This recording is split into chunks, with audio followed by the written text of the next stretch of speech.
Boa noite, sejam todos muito bem-vindos para mais uma prosa de quinta oferecida pelo Sindicato dos Servidores do Ministério Público de Pernambuco, Sindicemp. Meu nome é Leilane Paixão, eu sou analista ministerial em Psicologia do Ministério Público de Pernambuco, mestre em Psicologia Clínica e faço parte do Conselho Deliberativo do Sindicemp. Comigo hoje, para conversarmos sobre esse tema tão relevante, estão os nossos convidados, de Genane Mendonça, ela que é analista jurídica do MPPE, especialista em saúde mental, álcool e outras drogas, e coordenadora do projeto Escutatória. E o professor Dr. Darlindo Ferreira, coordenador do Laboratório de Pesquisa e Estudos sobre o Cuidado em Educação e Saúde, e professor associado do curso de Saúde Coletiva da Universidade Federal de Pernambuco. Então, sejam realmente muito bem-vindos. Eu agradeço, em nome do Sindicemp, por terem aceitado o nosso convite para estar aqui hoje. Pois bem, gente, de acordo com a Wikipédia, nas últimas décadas, observa-se o crescimento ininterrupto dos casos de suicídio no Brasil. Os números são especialmente preocupantes entre jovens. Conforme a Organização Mundial da Saúde, o Brasil está em oitavo dentre os países com maior número de suicídios. Segundo os dados da Organização Pan-Americana de Saúde, evidentemente existe a relação entre transtornos suicidas e mentais, em particular depressão e abuso de álcool, mas também vários suicídios ocorrem de forma impulsiva, em momento de crise, pela dificuldade de lidar com os estresses da vida, tais como problemas financeiros, términos de relacionamento, dores crônicas e doenças. Além disso, ainda o enfrentamento de conflitos, desastres, violência, abusos ou perdas, etc. Outro dado que nos chama a atenção é que as taxas de suicídio também são elevadas em grupos vulneráveis, que sofrem discriminação, como refugiados, imigrantes, indígenas, lésbicas, gays, bissexuais, transgêneros e intersexuais, e pessoas privadas de liberdade. Nesse contexto, sabemos que poucas pessoas têm acesso à escuta da sua dor, ou a outras formas de dar sentido e significado ao sofrimento vivido. Como um mote para a conversa que se inicia, logo mais, lanço a seguinte provocação, parafraseando a jornalista Eliane Brum. Que tipo de mundo estamos criando quando a resposta para toda dor é uma pílula? Quais alternativas podemos encontrar que deem sustentação à escolha pela vida num mundo que aparentemente vem se esvaziando de sentido e significado? Eu lanço agora essas inquietações para os nossos convidados e peço que partilhem conosco as suas compreensões, experiências sobre o assunto. Bom, acho que Darlindo caiu. Ah, Darlindo voltou. Coisa boa. Você podia repetir para ele ouvir as indagações que você colocou. Sim. Então, eu estava dizendo, Darlindo, que Voltei. como mote... Muito bem. Seja bem-vindo de volta. Será que está com certo atraso lá? Vamos ver se está certinho. Darlindo? Você está ouvindo? Sim, estou ouvindo agora, ok. Tá, ok. Então, eu estava dizendo que como mote para a conversa que se inicia, eu lanço a seguinte provocação, gostaria de lançar essa provocação, parafraseando a jornalista Eliane Brum. Que tipo de mundo estamos criando quando a resposta para toda dor é uma pílula? Quais alternativas podemos encontrar que deem sustentação à escolha pela vida num mundo que aparentemente vem se esvaziando de sentido e significado? Então, eu gostaria, Darlindo, que você pudesse começar a falar um pouco da sua compreensão, das suas experiências, nesse trabalho com saúde mental, com a saúde de um modo geral, enfim. Então, nós temos um tempinho para lhe escutar atenciosamente, e estamos, assim, bem ansiosos, Então, ok. A palavra é sua, Darlindo. Ok, obrigado. Bem, primeiro eu quero agradecer o convite, é um prazer estar aqui. Leilane eu já conheço há algum tempo, sou admirador do trabalho dela, uma profissional fantástica. Estou tendo a oportunidade agora de conhecer, Digenani, é isso? Digenani. Ótimo. Eu acompanho vocês lá no Instagram, viu? Projeto Escutatório. Sim, Então, legal. Deixa eu ser bem objetivo, que o tempo é muito pouco, né?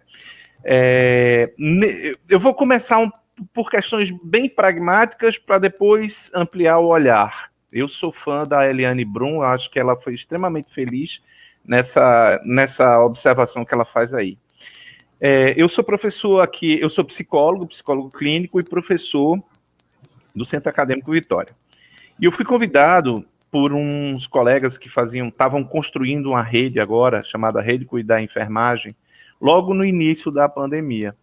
E vários colegas de várias áreas, e eu entrei como organizador da área de psicologia, e a partir daí eu convidei mais 10 colegas, fizemos um grupo de psicólogos voluntários, e nós oferecemos o plantão psicológico online para os profissionais de saúde, aqueles que estavam na frente do combate à pandemia. Bem, a gente viu de tudo, né? Então, a primeira coisa, eu estou trazendo isso para dizer a primeira coisa, que é o seguinte: nós não estamos em tempos, aspas, normais, em tempos corriqueiros. Nós estamos em tempos de exceção, né? É a primeira vez de um tempo recente em que toda a humanidade se encontra em uma crise planetária, que não é só uma crise, uma crise sanitária, é uma crise também econômica, é uma crise política, é uma crise paradigmática, enfim. E dentre essa crise, uma das coisas que tem se acentuado, eu tenho acompanhado a publicação científica de alguns periódicos, é de que sim, infelizmente, o suicídio também tem aumentado durante o período da pandemia, né? Isso é um fato. Mas a pergunta que não quer calar: será que antes estávamos em uma situação melhor? Será que antes da pandemia a gente estava em céu de brigadeiro, era uma coisa tranquila? Obviamente que não. Então, a primeira coisa que eu queria situar para vocês aqui, assim, para iniciar o debate, é de que o fenômeno do suicídio, ele não é um fenômeno novo.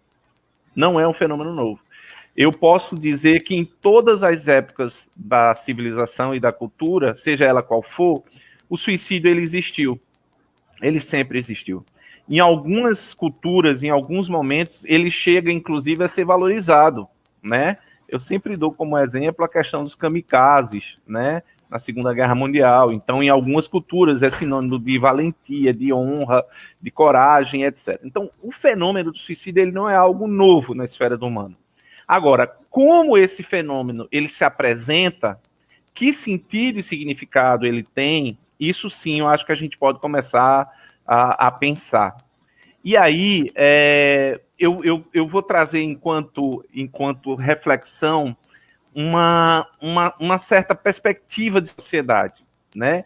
Então, o que é que a gente tem construído a partir da modernidade? A gente tem construído a partir da modernidade, basicamente, uma sociedade de hipervalorização da dimensão material. A gente tem construído uma sociedade onde há uma dissociação abrupta, nunca vista antes na história, entre a relação tempo e espaço. Uma das coisas, quando a gente estuda psicologia, psicopatologia, é básico.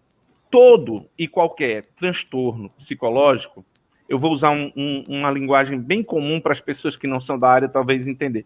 Todo e qualquer sofrimento que se caracterize como sofrimento patológico, ele vai ter que ter relação de disfuncionalidade, aspas para essa disfuncionalidade, entre a relação tempo e espaço. E a nossa época histórica, a pós-modernidade, é algo que desencaixou essa relação tempo e espaço. Primeiro, pela emergência de novas tecnologias. O que é que a gente está fazendo agora, né? Somos 3 pessoas em 3 lugares diferentes, ao mesmo tempo, em um lugar que não existe. Esse lugar, que é o lugar virtual, ele existe, mas ele não existe enquanto lugar físico. Ele é alguma outra coisa que, a partir da qual a gente tem que se relacionar com ela. Então, há um que Anthony Giddens chama de desencaixe entre tempo e espaço. Quais as consequências disso? Inúmeras. Eu vou ressaltar 2. Primeiro, a aceleração da sensação da experiência do tempo. Hoje nós vivemos numa sociedade onde não há tempo, aspas de novo, para simbolização, para dar sentido e significado. O tempo cronos, o tempo do relógio, ele é de alguma forma acelerado. Há um desencaixe entre a vivência e a experienciação das coisas e a produção de sentido e significado dessas coisas. Segunda questão, há um desencaixe de espacialidade. Como eu acabei de falar para agora, eu posso estar aonde não estou e posso não estar aonde estou, né? Porque essa live vai ficar gravada, as pessoas depois vão estar com a gente não vai estar com elas, né? Pelo menos simultaneamente. Então, esses desencaixes, eles vão provocar uma fratura, né? Usando uma linguagem comum, uma dificuldade nesse processo de produção de sentido e significado. Ponto. Eu queria trazer aqui um outro autor que para mim faz muito sentido no que a gente está vivendo agora, que é o filósofo coreano Byung-Chul Han, que ele fala da sociedade de cansaço, de uma sociedade do hiperpositivismo, né? Tudo é muito, tudo é ao mesmo tempo, e o tempo todo você se sente numa produção de estímulos. Nem fisiologicamente a gente consegue isso. Se vocês pararem para pensar, nós, humanos, enquanto estrutura neurológica, nós levamos milhares de anos para promover mudanças significativas. Mas nos últimos 50, 100 anos, a gente saiu do zero para uma coisa absurda. Mas a nossa mente, quando eu falo mente aqui, eu estou me referindo ao nosso hardware, ele não teve esse tempo de amadurecimento para acompanhar a tamanha velocidade. E o tempo todo a gente se sente culpado quando a gente não está fazendo nada. A gente o tempo todo precisa estar hiper estimulando tudo isso, né? Tudo que a gente está vivendo, tudo que a gente está... Quase como uma fuga imediata do agora. Bem, ponto também. É muita coisa que eu poderia puxar para a gente conversar, mas eu queria colocar esses pontos para a gente talvez discutir depois. A terceira coisa que eu queria colocar, então assim, só resumindo, há um desencaixe, há uma produção de sociedade que leva a um modus de funcionar, que há um desencaixe na relação tempo-espaço, há uma hiperprodução, a gente passa a se cobrar cada vez mais a positividade das coisas, e com isso a gente provoca a negação de uma negatividade estrutural. E aí é o terceiro ponto. O que eu estou chamando por negatividade estrutural? Eu parto de um pressuposto, de uma perspectiva de homem fenomenológica, da qual Heidegger tem uma contribuição a dar, em que ele vai dizer que a dimensão humana ela é formada fundamentalmente pela abertura ao mundo. Ora, se nós somos seres de abertura ao mundo, nós somos seres de inacabamento. Nós somos seres de, como é o Dasein, que ele chama, né, o ser aí, o ser que está lançado ao mundo. Ora, se somos seres aí, somos seres que estão lançados ao mundo, inevitavelmente, constitucionalmente, nós lidamos com a angústia existencial de estar no mundo. Então, a angústia, o sofrimento, o mal-estar, ele não pode ser pensado como uma coisa fortuita que acontece a gente. Tipo como quem pega uma gripe, um resfriado, hoje eu não estou legal, estou meio para baixo. Não, não é bem assim. Nós não temos sofrimento. Entendam o que eu vou dizer agora. Nós somos sofrimento. Mas nem todo sofrimento é sinônimo de dor. Nem todo sofrimento é sinônimo de algo ruim. Muito pelo contrário. E aí eu chamo para o debate o famoso filósofo Nietzsche, que vai falar uma máxima em que ele diz que amor factia, né? Ele tem essa máxima, ou seja, amar aos fatos. O Nietzsche vai dizer que a única forma de transcender a existência, de superar essa facticidade da existência, a existência ser algo em aberto, o tempo todo a gente ter o peso da existência, de ter que dar sentido e significado às coisas, ele vai dizer, bem, só é possível fazer isso porque a gente afirma esse nada, a gente afirma esse agora, a gente afirma essa tarefa de ter que ser, e é justamente porque existe isso que nós temos bons e excelentes encontros pela vida, como esse, por exemplo, que está rolando agora, né? A gente poderia estar em qualquer lugar fazendo qualquer outra coisa, mas a gente optou estar aqui agora discutindo isso, conhecendo pessoas, as pessoas vão ver a gente, etc, etc. Pois bem, essa negatividade, enquanto condição humana, ela é negada por essa sociedade, que eu vou dar alguns nomes aqui, que não sou eu que dou, a literatura está aí para falar. O Bauman vai chamar de sociedade líquida, o Lipovetsky vai chamar de sociedade do hiperconsumo, a sociedade do cansaço, enfim, uma sociedade em que nos eleva a um nível de funcionamento, nos cobra. O Foucault, ele tem uma máxima incrível, né? O Foucault vai falar que o nosso algoz, ele deixou de ser externo para ser interno, se é que existe o interno. Né? Quem mais nos cobra somos nós mesmos. Né? A gente não suporta o vazio do nada, de não fazer nada, de não estar com obrigações, de simplesmente desfrutar o momento tal qual o momento se apresenta. Essa sociedade, não existe um senhor de barba, um maquiavélico atrás pensando isso, mas essa sociedade, ela se organiza de tal forma. Por quê? Porque é uma coisa muito maluca, se a gente for parar para pensar nesse sentido. É que quem fala disso é o Deleuze-Guattari. Ela vai dizer o seguinte: o combustível para essa sociedade do consumo, o que a gente consome não são as coisas. O que nós consumimos são subjetividades. Somos nós mesmos. Então, quanto mais angustiado eu fico, mais eu vou procurar saídas para negar essa angústia, para aplacar essa angústia. E aí eu vou para o shopping consumir. E aí eu vou para uma alienação religiosa. E aí eu vou para um consumo de drogas e outras coisas. Ou seja, sempre um movimento de fuga, de negação dessa condição. E há alguém que ganha com isso. Né? Eu não quero ser muito simplista, reducionista, mas é um sistema capitalista que se beneficia disso. Então, no fundo, fazendo uma crítica muito, muito rápida, essa sociedade que a gente vive, ela tem como produto principal a subjetividade. E aí eu pergunto a vocês, minhas queridas, e os que estão nos assistindo, quem é que suporta isso? Né?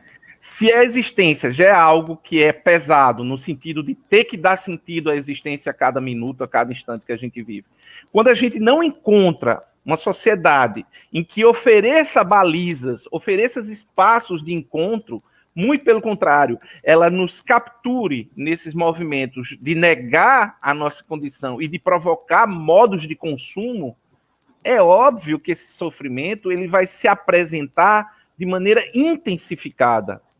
Então, eu não estou querendo... seria muito leviano da minha parte dizer que isso que provoca o suicídio, mas é uma leitura mais ampla, obviamente que há suas particularidades, mas é uma leitura mais ampla que a gente pode fazer do suicídio, em que há um esvaziamento do sentido. E aí eu já vou levantar a bola para minha colega aqui cruzar aí e fazer o gol. Que é o seguinte: ora, numa sociedade onde não há escuta, numa sociedade onde não há produção de espaços de encontro. Gente, vocês já pararam para pensar que só há encontro quando há desencontro? Há um pressuposto para haver o encontro. Eu preciso estar perdido para me encontrar, senão não há encontro. Mas o estar perdido é negado.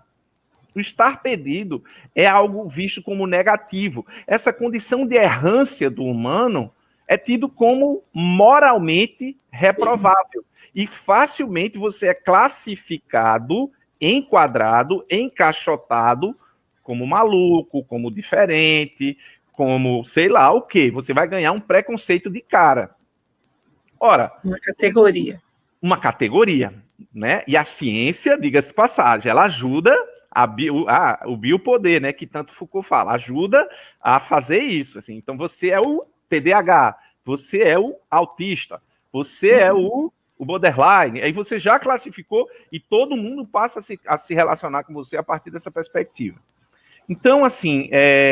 Por isso que é tão importante, eu sou coordenador do LAPES, e o cuidado, para mim, é um tema fundamental. Cuidar não é zelar. Aí a gente pode conversar mais sobre isso. Cuidar não é zelo. Cuidar não é só, né, uma plantinha que você bota água. Não. Cuidar é mais do que isso. Cuidar é uma perspectiva de mundo. É um modo de ser no mundo onde você se coloca enquanto questão para o mundo. e encontra os outros enquanto abertura também no mundo. Então, cuidar é a possibilidade de estar junto de si com o outro no mundo, produzindo algo novo. E eu acho que uma das questões fundamentais do cuidado é a escuta, é o acolhimento, é o não julgamento, é entender que há um processo tenso que o tempo todo ocorre, que é o seguinte: quanto mais eu me singularizo, quanto mais eu me transformo em Darlindo durante a vida, menos eu sou igual às outras pessoas. Mas eu não suporto ser só Darlindo, Darlindo, Darlindo. Há um movimento contrário e, ao mesmo tempo, de querer ser igual a todo mundo. Há um tensionamento. Ao mesmo tempo que a gente se desenvolve enquanto ser si mesmo, a gente se distancia da coletividade, mas a gente não suporta estar longe da coletividade. A gente precisa do outro também. Então, como que isso se coaduna? Talvez, com novos processos sociais, interpessoais, de encontro, de cuidado, de escuta, de promover o não enquadramento, de um respeito radical à singularidade do outro. São algumas coisas. Agora, bem, vou parar por aqui. Só para provocar vocês. Vocês acham que essa pandemia está nos transformando em coisas melhores? Em pessoas melhores? Não sei. Talvez não. Bem, passa a bola aí para vocês. Então, tantas coisas maravilhosas que você colocou. Maravilhoso de escutar. Obrigada, professor Darlindo. Foi excelente. A gente quer começar refletindo exatamente sobre o lugar da escuta, que é essencialmente o lugar do cuidado. Mas a gente precisa dar conta que a escuta precisa se dar em essência em nós. Como você bem colocou, nós vivemos num processo, né, numa cultura, numa sociedade em que a subjetividade ela está estilhaçada, está perdida de si mesma, desconectada, não é? Nós somos demandados a viver toda uma experiência de desvínculo da nossa condição humana, não é? E estamos sempre nos colocando e sendo colocados nas categorias e lutando para fazer valer essas categorias, não é? Para responder a essas expectativas. E aí, muitas vezes, nós passamos a nossa trajetória, porque o ser humano é um ser, como diz Birman, é um ser em errância, um ser em trajeto, né? É um peregrino. Eu acho que uma das imagens mais significativas da condição humana na pós-modernidade, assim, a mais emblemática, são aqueles grupos humanos, agrupamentos humanos, em estado de expulsão da sua pátria. Os imigrantes, naqueles barcos, afundando, não é? Para mim, simbolicamente, quando eu vi aquelas primeiras cenas daquelas pessoas saindo, sendo expulsas do seu lugar, não é? Simbolicamente, eu senti uma dor de humanidade. Então, era como se fosse o prenúncio de uma crise que já estava instalada. Nós estamos exatamente, como o professor Darlindo colocou, no esgotamento de um paradigma, de uma forma de viver, que é uma forma completamente desconectada da nossa essência. O ser humano é um ser biopsíquico e social. E poderia dizer também espiritual dentro dessa dimensão holística do holos da integração. É no outro que eu consigo construir um sentido sobre mim mesmo. Então, nós vivemos numa cultura em que, para começar, eu não preciso dar conta das minhas necessidades. Eu não consigo legitimar a minha própria história, eu não consigo legitimar o que, de fato, para mim é um desejo, é uma vontade. O que é que eu quero para ser no mundo e ao mundo, como o professor Darlindo colocou? O que é que eu quero? Qual o sentido da vida para mim? Então, nós somos educados para sermos experts, para ser ao mundo, a partir desta perspectiva desse outro coletivo que o professor Darlino colocou tão bem, que eu também concordo, que é essa sociedade ultra neoliberal que nós estamos vivendo, e que, para mim, se esgota. Nós estamos vivendo no esgotamento. São os últimos esgares desse modo de viver. Então, estamos no meio da crise. E na crise vem o sofrimento. Só que o sofrimento como dimensão de abertura, como possibilidade de abertura. Porque todas as formas, todos os caminhos que nós, enquanto sociedade, como pessoas, como subjetividades, utilizamos e ainda persistimos em utilizar para fugir desse autoencontro, para fugir. Não sei se vocês estão ouvindo, gente, são os motoqueiros. Vocês estão ouvindo isso aqui? Isso é um exemplo de desconexão, em que a pessoa sai à noite, isso aqui é quase todo dia, carros e motos, numa altura enorme, fazendo um barulho enorme, como se nada mais existisse. E aqui do lado tem um hospital. Não importa. O que importa é que eu saia com o meu carro fazendo um barulho, que aquilo é que faz um sentido para mim. Eu não vejo o outro, eu não vejo que já está de noite, que as pessoas trabalharam, que estão cansadas. Então, é uma cultura de desconexão. Vocês estão vindo? Eles ficam dando volta no quarteirão. Só existe eu no mundo, o meu desejo, a minha vontade. Essa cultura, essa forma de ser, de estar no mundo, ela está se esgotando, porque ela está produzindo no planeta, no orbe, nas culturas, nas sociedades, nas famílias, uma condição de sofrimento. Antes mesmo da pandemia, nós já estávamos com um número, com estatísticas assustadoras, não apenas de suicididade, mas também de depressão e de ansiedade. E a ansiedade, ela é sempre o quadro de transtorno, de ansiedade generalizada, é quase sempre o prenúncio de um transtorno depressivo maior. A pessoa começa num estado de ansiedade, como se fosse um alerta. As adrenais, as glândulas adrenais lá funcionando, cortisol, adrenalina, o corpo todo em estado acelerado, esgotado. É a sociedade do cansaço, sim. Então, nós estávamos já apresentando sintomas dessa ruína, a ruína do modelo. No último estudo que foi apresentado, eu estava no Estudo de Psiquiatria o ano passado, concluindo uma formação lá, quando a professora apresentou os últimos números, a última pesquisa que tinha sido feita. Nessa pesquisa aparecia uma estatística, e o que é estatística, o professor sabe, é o que está aparecendo em números. Porque quando não aparece, não está na estatística. Pela primeira vez, um número preocupante de crianças suicidas. A última pesquisa. Crianças com depressão. Dá para imaginar uma criança de 7 anos com depressão? E isso aparecer nas estatísticas, o Brasil aparece nesse estudo como o país do continente americano com mais pessoas ansiosas. O segundo em depressão, só perdendo para os Estados Unidos. O que isso fala? Nós já estávamos doentes. Nós já estávamos em esgotamento, em sofrimento.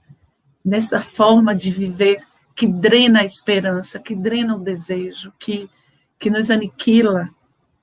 E aí vem o vírus. Vem o vírus nos chamando simbolicamente para dentro de casa, para um recolhimento, para um isolamento. Mas nós já estávamos isolados. Muitas famílias chegam em casa, Cada um pega seu eletrônico, pega o seu alimento e vai para o seu quarto com o seu eletrônico. Fragmentados, estilhaçados. Não é assim? E quando nos reunimos à mesa, os eletrônicos vão também. É engolindo a comida e respondendo, porque a gente tem que responder. Porque essa ferramenta que é excelente, que é o WhatsApp, excelente, ela está nos consumindo, porque a gente tem que responder tudo agora. Então, é pegando a colher, colocando na boca e já respondendo. Quem não? Quem não aqui fez isso? E aí a gente perde o contato, o que o professor apontou também. Perdemos a presença, o estado de presença. Em nós e no outro, e na nossa vida. A gente perde o contato com as coisas simples. Outro dia eu estava conversando com um grupo de pessoas, numa roda de escuta, e aí a gente estava falando sobre isso. E fizemos uma pergunta, uma provocação com a pergunta, quando foi que você foi mais feliz? Você consegue trazer uma memória de felicidade? Foi tão curioso, porque todos trouxeram uma memória de felicidade assim. Olha, eu tenho uma memória de felicidade assim, eu assino o terraço da casa da minha avó, sentindo o cheiro da comida no fogão. E eu lá, e ela chegando com um pãozinho molhado com o molho da galinha do almoço.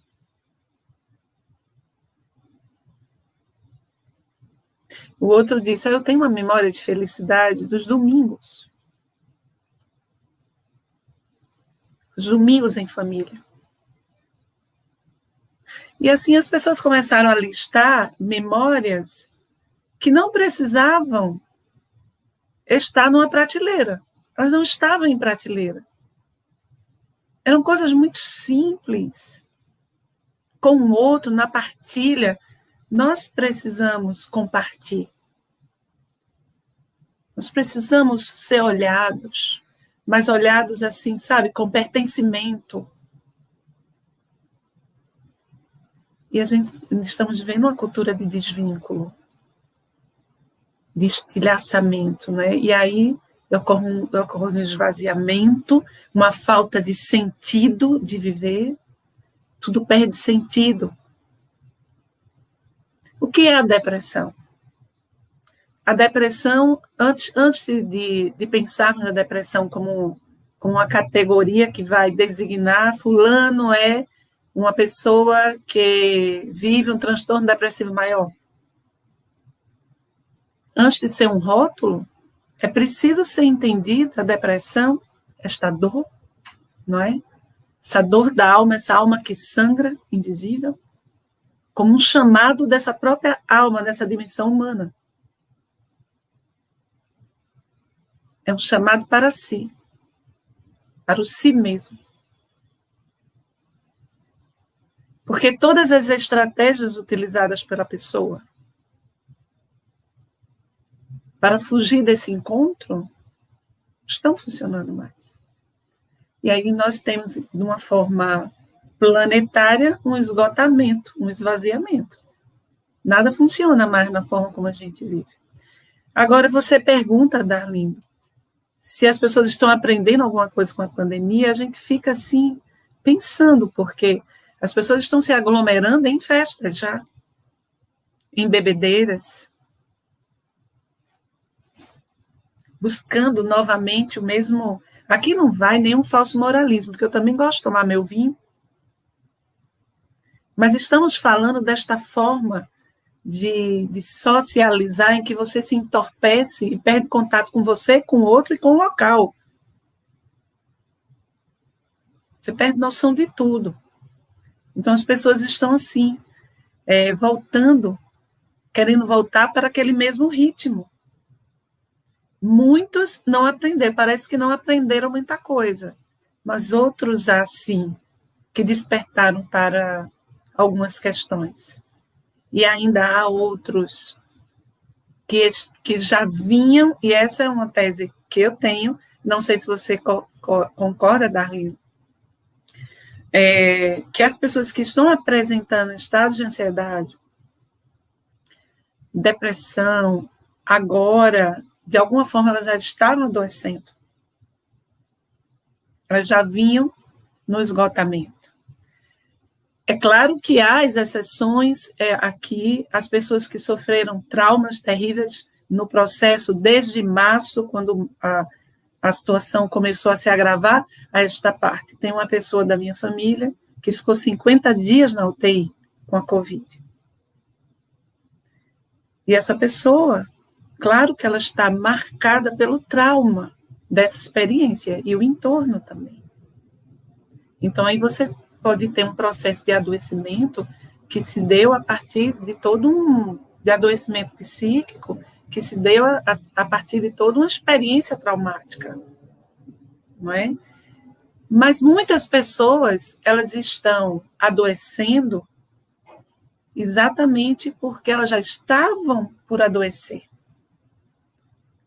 porque já não estava funcionando, não é? E aí eu não queria só falar sobre o adoecer, eu queria falar também de esperança. A gente precisa começar a falar de esperança. A esperança como psicologia mesmo, com algo que a gente pode treinar, com algo que a gente pode, de alguma forma, exercitar. Charles Richard Snyder, que é um estudioso da esperança, né? É um psicólogo americano, ele já faleceu em 2006, ele é um dos expoentes da psicologia positiva. Ele diz assim, ele diz que a esperança pode ser apreendida graças à neuroplasticidade, ou seja, a capacidade do cérebro de criar novas conexões. Mas ele diz, e assim eu concordo com ele, que nós, seres humanos, nós temos uma habilidade de gerar caminhos ou rotas para novos objetivos, acreditando que podemos usá-los para chegar a esses novos objetivos, outra forma de viver. Então, esse momento que nós estamos vivenciando, esse sentido novo, é um convite exatamente para esperançar uma forma de ser, de estar no mundo, de ser no mundo e ao mundo, diferente daquela outra que se esgota. Porque ela está nos enlouquecendo, nos adoecendo. E, a despeito de toda essa crise ética que nós estamos vivendo, uma inversão de valores terrível, uma inversão de valores, inclusive na questão política, que não está acontecendo só aqui no nosso país, mas em outras partes, como se fosse assim uma investida do mundo velho, sabe? Desse mundo que haveremos, enquanto humanidade, de superar. Eu acredito que a gente vai superar, mas quando fizermos essa travessia por esse Hades, nós estamos no meio do Hades. E se for falar de Foucault, vamos dizer, o pêndulo que verteu radicalmente para um lado, não é? Mas a humanidade, ela se movimenta. E aí, no meio desse lodo que nós estamos vendo, dessa perversidade, dessa desconexão que nós estamos podendo visualizar, é uma coisa incrível. As pessoas é como se tudo se a gente for analisar dentro de uma dimensão psicanalítica, uma sociedade, uma pessoa, ela só muda quando aquilo que está submerso emerge para um nível de consciência, concorda, Darlene? Então, as pessoas, elas estão sem vergonha nenhuma de colocar e se posicionar e de defender ideias, por exemplo, racistas. Vocês já viram isso? É como se houvesse um movimento, uma imposição desses desvalores, que não são valores, não é? Querendo puxar né, o avanço da nossa humanidade para aquele lugar da violência, da desconexão, da falta de sentido. Mas existe um movimento, sim. Existem muitos corações esperançosos. Existem crianças nascendo. Existem pessoas que estão pensando num mundo diferente desse. E eu tenho esperança, sabe? E eu queria concluir minha fala. A gente precisa ter esperança, porque se a gente não tiver esperança, a gente adoece. A esperança é da condição humana também. Por causa da esperança que a gente chegou aqui, e a gente já atravessou tantas coisas enquanto humanidade. Então, eu gostaria de trazer, assim, para finalizar essa pequena reflexão, um trechinho de um artigo de Rubem Alves, quando ele fala sobre a esperança. Ele diz assim: hoje não há razões para otimismo. Hoje só é possível ter esperança. Esperança é o oposto do otimismo. Otimismo é quando, sendo primavera do lado de fora, nasce a primavera do lado de dentro. Esperança é diferente. Esperança é quando, sendo seca absoluta do lado de fora, continuam as fontes a borbulhar dentro do coração. E aí ele cita Camus, ele diz: Camus sabia o que era esperança. Nas suas palavras, nas palavras de Camus. E no meio do inverno eu descobri que dentro de mim havia um verão invencível. Otimismo é alegria por causa de, coisa humana, natural. Já a esperança é alegria a despeito de. Isso é divino. O otimismo tem suas razões no tempo, já a esperança tem suas raízes no viracê da humanidade. O otimismo se alimenta de grandes coisas. Sem ela, ele morre. A esperança se alimenta de pequenas coisas. Nas pequenas coisas, ela vem a florescer.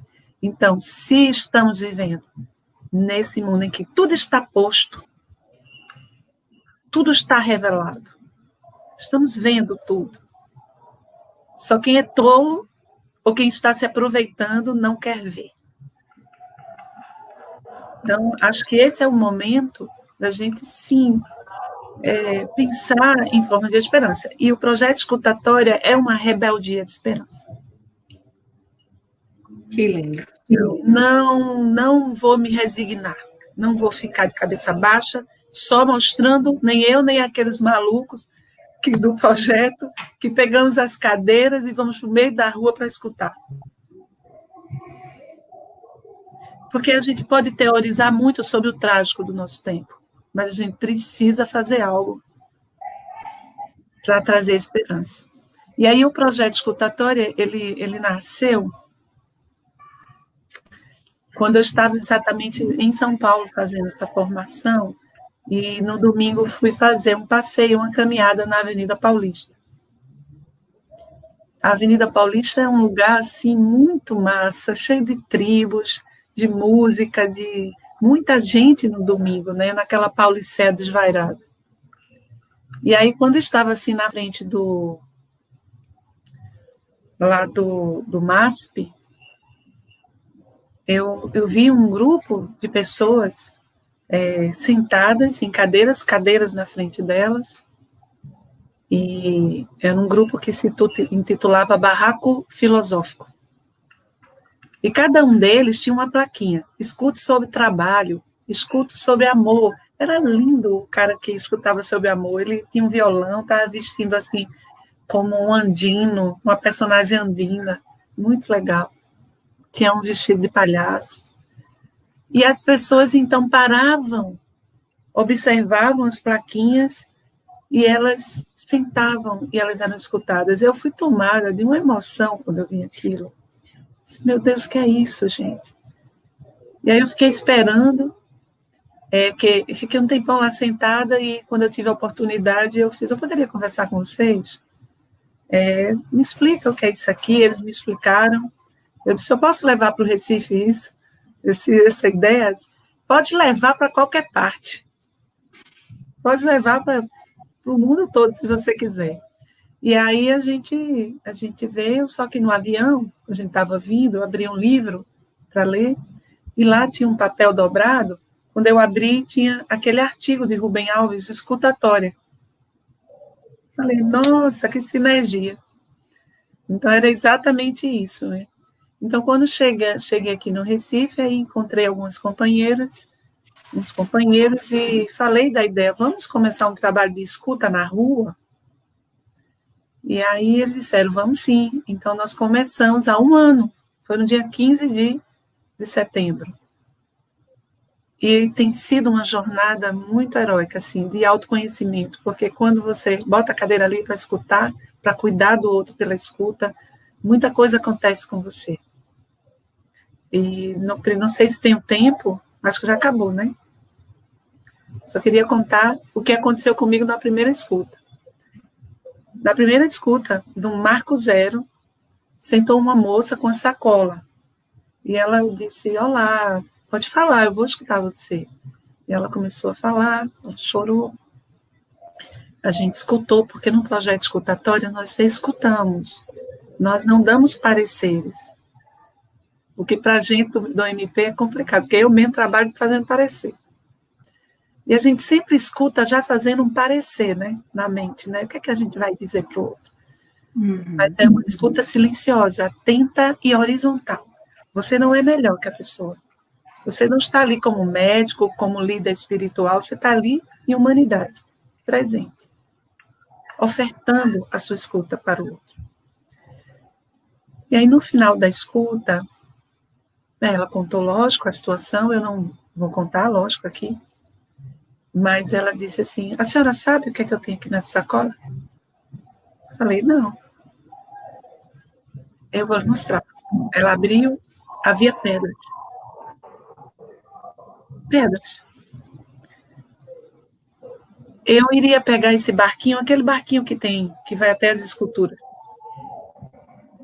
Eu ia caminhar até a outra ponta e eu ia me jogar.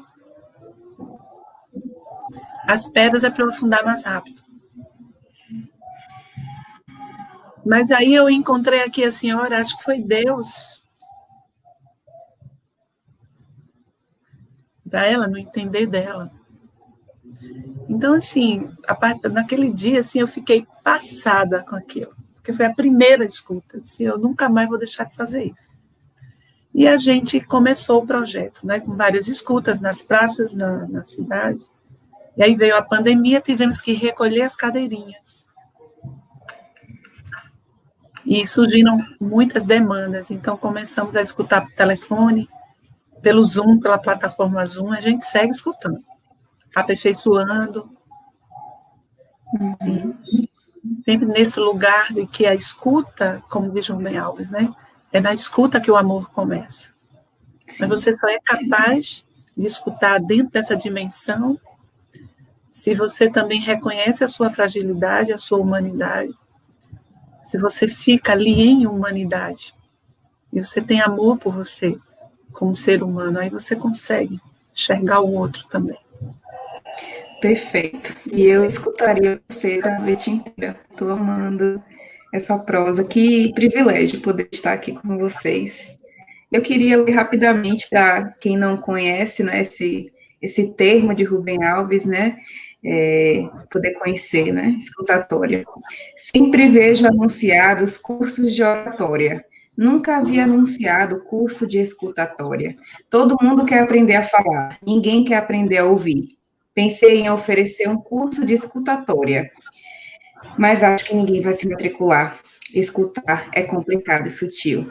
Então, que coisa linda. E eu estava aqui bem quietinha para ficar nesse ofício de escutar, mas eu quero também, não é, dar a oportunidade aqui de os nossos colegas que estão contribuindo, né, as pessoas que estão assistindo, eles fizeram algumas perguntas, a gente está se encaminhando para o final, eu vou ler para vocês, e vocês podem comentar, podem responder, e já aproveitam para fazer as considerações finais e falar da instituição, falar para vocês, para todos que estão nos assistindo, que o sindicato sempre, em todas as lives da Prosa de Quinta, faz doações para instituições que são escolhidas pelos nossos convidados. Eu gostaria de pedir que, ao final da fala de vocês falem também das instituições que vocês, né, elegeram para essas doações, certo? Então, as pessoas que estão nos assistindo, nos cumprimentaram, deram boa noite, parabenizaram pelo tema, a importância da abordagem, né? Falaram que realmente estamos vivendo uma crise de sentido, que o sofrimento é a primeira nobre verdade do budismo, né? Houve um comentário a respeito de Leonardo, nosso colega. Parabenizaram a qualidade dos palestrantes, realmente perfeita, né? E a mediação, muito obrigada. E aqui tem uma pergunta, né? Como fazer para se descondicionar desse excesso de cobrança e ultraprodutivismo que nos impõe os ambientes institucionais sem se tornar alvo de assédio e desprestígio? Tá? Eu vou ler as demais, que depois eu vou deixar vocês livres para falar até a gente poder finalizar. Boa noite, falas maravilhosas. Como podemos ajudar as pessoas que estão em sofrimento, sinalizando ideias suicidas, ideais, né, suicidas, e que se recusam a procurar tratamento? Numa sociedade cada vez mais dividida e com menos espaço ao diálogo, como estimular a escuta do outro? Como nos desarmar e desarmar o interlocutor para escutarmos mais? Pediram também que vocês, né, possam sugerir ações nos ambientes de trabalho para que possamos identificar amigos que possam estar precisando de ajuda. Que práticas devem ser adotadas pela área de RH da instituição? Os convidados sugerem algo como ação permanente do sindicato para ajudar amigos que possam já ter pensado em suicídio? Enfim, acho que é isso. Agradeceram também por você, Diana, ter trazido essa questão, né, da esperança, que é muito bom ouvir falar sobre esperança. Gente, então, estou aqui para escutá-los, e vamos lá. Temos só mais um tempinho. Acho que o professor Darlindo pode fazer uma reflexão muito boa sobre uma das perguntas aqui. Acho que uma das primeiras. Sim. Que é essa aqui do Ronaldo. Como fazer para se descondicionar desse excesso de cobrança e ultraprodutivismo que nos impõe? Você está vendo, Darlindo, a pergunta? Estou vendo. Pergunta demais. Está curto, né? Uhum. Teria que ter mais algumas horas, mas Isso. vamos lá. Primeiro, eu queria dizer assim, achei muito interessante a sua abordagem, assim, tá de parabéns pelo projeto, pela iniciativa. Queria mandar um abraço especial para Leonardo. Leonardo é um grande amigo, é alguém muito querido. Então, um abraço, Leonardo. Saudades aí da gente conversar. Eu queria, antes de falar, eu vou pegar uma carona na sua ideia e eu vou ler um poeminha aqui, rapidinho, pode ser? Rapidinho. Chama-se Mãos Dadas, de Carlos Drummond de Andrade. Diz assim: não serei o poeta de um mundo caduco, também não cantarei o mundo futuro. Estou preso à vida, e olho os meus companheiros, estão tão taciturnos, mas nutrem grandes esperanças. Entre eles, considero a enorme realidade. O presente é tão grande, não nos afastemos. Não nos afastemos muito. Vamos de mãos dadas. Não serei o cantor de uma mulher, de uma história. Não direi os suspiros anoitecer, a paisagem vista da janela. Não distribuirei entorpecentes ou cartas de suicida. Não fugirei para as ilhas, nem serei raptado por serafins. O tempo é a minha matéria. Do tempo presente, os homens presentes, a vida presente. Por que eu trago Carlos Drummond de Andrade? Eu fico até constrangido, assim, porque é tão bonito. A fala de Genani, assim, poxa vida. Mas eu tenho uma postura um pouquinho diferente, que é a seguinte: E aí eu já vou, talvez, dando uma resposta um pouquinho para o Bruno. Bruno, tem manual não. Quanto mais a gente instrumentaliza saídas para aquilo que não tem saída, a gente se afunda mais naquilo que nos põe para baixo. O que é que eu estou querendo dizer? Rapidinho. Sabe qual é um dos nossos maiores males? Chama-se desigualdade social. O que essa pandemia vem nos mostrar ela vem descortinar uma desigualdade extrema. A gente está falando em poucos com muito e muitos com muito pouco. Estamos falando de pessoas que estão literalmente morrendo de fome. Pessoas vivendo em condições subhumanas, onde a mínima condição de sobrevivência é a grande condição de existência. Não há dignidade quando não há condições de existência. Então, antes de mais nada, o que a gente precisa é resgatar uma maior condição, não de igualdade, isso é utópico, não é isso, mas de menor desigualdade. Isso é um ponto. Daria para a gente falar sobre um monte de coisa. As instituições, de forma geral, elas existem para serem instituições e para reificarem o instituído. Traduzindo, são rígidas, tendem à reprodutibilidade, reprovam a inovação, por mais que digam que queiram. E onde é que a gente cabe nisso? A grande questão está no como nos relacionamos conosco mesmo, com os outros e com o mundo.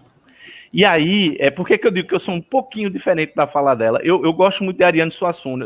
Ariano Suassuna se dizia um realista esperançoso. Eu sou mais um realista esperançoso. Por isso que eu trago essa fala. Eu fico com o instante presente. Eu fico com a afirmação da vida tal qual ela se apresente, na tragédia ou na alegria. E não há outra forma, porque toda vez que a gente se depara com a condição de existência e da sua forma mais nua e crua, a gente se vê nisso. O difícil de mudar não é a mudança. O difícil é enxergar o que a gente não consegue ver. E aí, o que a gente não consegue ver é a humanidade da gente no outro. A pior de todas as pandemias que a gente criou nesses últimos 2 séculos foi a nossa incapacidade de se colocar no lugar do outro. Que alguns chamam de empatia, eu não gosto de colocar rótulo, mas assim, a gente perdeu a condição de supor o lugar do outro. Sabe por quê? Porque o que baseia as nossas relações tem sido uma relação de utensibilidade. A gente nega isso. Nós não seremos mais os mesmos. Por sermos seres sociais, seres do mundo, seres de relação, não dá para ser feliz sozinho. Não dá para voltar a um novo normal. Qual é o novo normal? O novo normal é da exclusão de massas, o novo normal é de violentar a mulher, o novo normal é de desemprego, o novo normal é de analfabetismo, o novo normal é de fome, de falta de consideração, falta de condições de existência. Eu não quero esse novo normal. Eu não quero nenhum novo onde a gente faça a exclusão. Eu não quero nenhum novo. Mas lidar com o novo sempre é violento. Sempre dói. Mudar dói. Não tem como fugir dessa dor, não. Então, eu diria, não sei se eu estou me fazendo compreender, mas afirmando o que nós somos e como estamos, sem prescrições, eu acho que a gente consegue encontrar saídas. Nós vamos encontrar saídas. Agora, não me atrevo a dizer se serão melhores ou piores. Não me atrevo a dizer. A gente saiu da Segunda Guerra Mundial, a Europa arrasada, não, paz e amor, década de 60, que maravilha, onde a gente está novamente? São ciclos. A gente criou um monstro e ele está nos destruindo. Chama-se tecnologia. Não confunda tecnologia com coisas técnicas, tá? Eu estou falando de tecnologia, de técnica, como essa dimensão, esse modo de existir no mundo. E para terminar, rapidinho, eu queria contar uma metáfora. A colega aí falou do Hades, e na porta do Hades tem um cachorro. na mitologia grega, né? Um cachorro chamado Cérbero. É o cachorro da porta dos infernos. Cérbero é um cachorro com 3 cabeças, no mesmo tronco. 3 cabeças, né? Nós humanos, eu vejo nós humanos um pouco desse Cérbero. Nós temos uma dimensão bio, psico, social e tantas outras. E todas brigando entre si, querendo espaços entre si, coexistem no mesmo corpo. E o inferno é o novo. O inferno é o medo. O inferno é a desumanização do homem, é a negação da nossa condição existencial. Esse é o inferno. Quando a gente começar a aceitar isso tal qual é, talvez, e eu espero que sim, sou um esperançoso, a gente encontre uma saída. É isso. Obrigado, gente, muito obrigado. Assim, massa estar aqui com vocês. Muito interessante pensar, ouvir essas coisas. E eu sou fã do projeto de vocês. Agradeço demais, Darlene. Você falando, eu não achei muito diferente do que eu penso, não. Concordei com tudo. Não sei se eu não me fiz bem expressar, mas eu concordo com tudo que você disse. É isso aí. Porque a desigualdade, ela desumaniza. Ela drena a vida. Não, ela mata em vida. Agora, o que está acontecendo é que aquele outro lado, que deveria ser o virtuoso, os bem-sucedidos, os felizes, também estão esvaziados, enlouquecidos e adoecidos, anunciando a crise do modelo, mostrando que ninguém está bem enquanto o outro não fizer um sentido para mim. E o outro dentro dessa dimensão social. Eu não posso viver só para mim. Não posso viver só para pagar minhas contas, viver pagando, ter o meu apartamento, o meu carro. Isso não faz sentido para o humano. O humano precisa de mais. Entende? Então, a gente precisa mudar. Agora, quando eu falo que eu tenho esperança, é porque é da condição humana, quando a Terra está arrasada, é buscar fazer esse movimento. Não sei até quando, aí a gente traz a imagem do pêndulo de Foucault, né, porque sempre tem esses movimentos, né, históricos, mas eu prefiro segurar na pontinha ali da esperança e trabalhar por esse mundo, essa sociedade, de alguma forma, essa sociedade que a gente pensa, sabe? Consumindo menos, comendo menos carne. Quando a gente dá conta do que se está se fazendo nesse país, destruindo nossos mananciais, nossas florestas, para colocar pasto, eu tenho diminuído radicalmente o consumo de carne.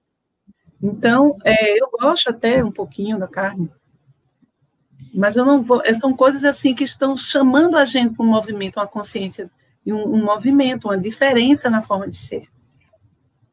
Então, assim, eu concordo com tudo que você disse. Eu não sei se eu falei alguma coisa que você não achou que ficou desconectado, mas é por aí, Darlene. É desse lugar, viu? E tinha perguntas tão boas, meu Jesus, doida para responder, mas não dá tempo, né? Precisamos de uma nova live. Mas foi uma prosa maravilhosa, eu agradeço muito. Como vocês acabaram não falando, eu vou falar das instituições que vocês indicaram para doação, certo? E peço que as pessoas também possam contribuir. São o La Espírita, São Francisco de Assis, e a Associação para Todos, né? Os dados para doação estão aparecendo no vídeo da Associação para Todos, e posteriormente o sindicato vai disponibilizar também os dados para a doação do La Espírita São Francisco de Assis. Gente, eu agradeço muito, acho uma pena que esteja acabando, que a gente tenha que finalizar, eu agradeço de coração, amei todas as contribuições, foi extremamente enriquecedor, não é? E quem sabe, numa nova oportunidade, a gente possa debater mais sobre esse tema que é tão relevante, tão importante nesse momento. Então, até a próxima prosa de quinta. Ai, que bom, gente. Gratidão, gente. Valeu, um abração. Abração.